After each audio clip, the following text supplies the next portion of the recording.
Hai Youth, kembali lagi di dalam Youth for Christ bersama saya Philip Theodorus Saerang.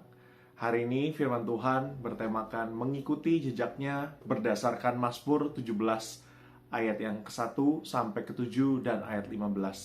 Sebelum kita merenungkan kebenarannya, mari kita bersatu di dalam doa.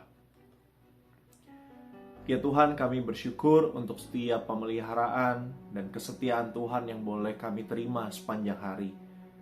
Dan kami bersyukur untuk waktu yang Tuhan berikan, kami bisa berdiam diri sejenak dan juga membaca merenungkan kebenaran firman-Mu. Biarlah Allah Roh Kudus yang menolong kami untuk kami bisa memahami dan juga mengerti apa yang menjadi maksud Tuhan. Terlebih Allah Roh Kudus yang memberikan kepada kami keberanian juga untuk melakukan kebenaran firman-Mu. Kami berdoa menyerahkan waktu ini ke dalam tangan-Mu di dalam nama Tuhan kami Yesus Kristus. Amin.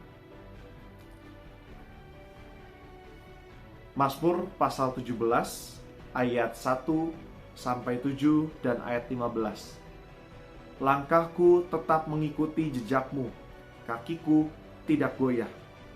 Youth, ada seorang bernama Daniel. Dia adalah akuntan Kristen. Suatu hari dia diminta atasannya untuk memalsukan laporan keuangan. Ia bergumul karena menuruti perintah tersebut berarti berbohong. Tetapi menolak perintah tersebut dapat membuatnya kehilangan pekerjaan.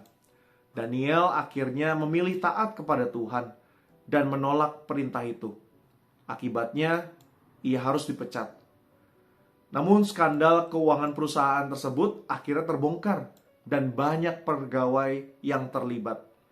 Nama Daniel tetap bersih dan ia mendapatkan pekerjaan baru di perusahaan yang menghargai integritasnya. Mazmur 17 ini berisi doa Daud yang terasa begitu mendesak. Kemungkinan Mazmur ini digubah ketika Daud sedang dikejar Saul.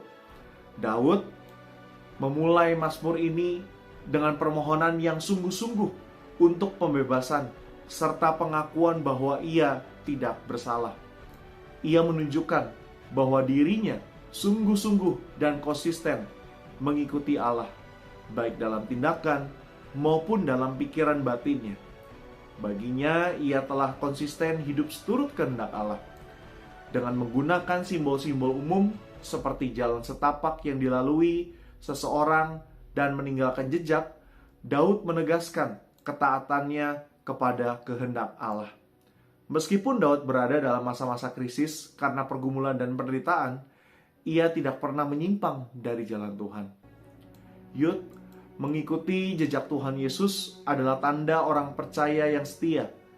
Orang percaya yang setia akan terus berjuang untuk berjalan dalam kehendaknya. Meskipun itu berarti harus mengikul salib setiap hari.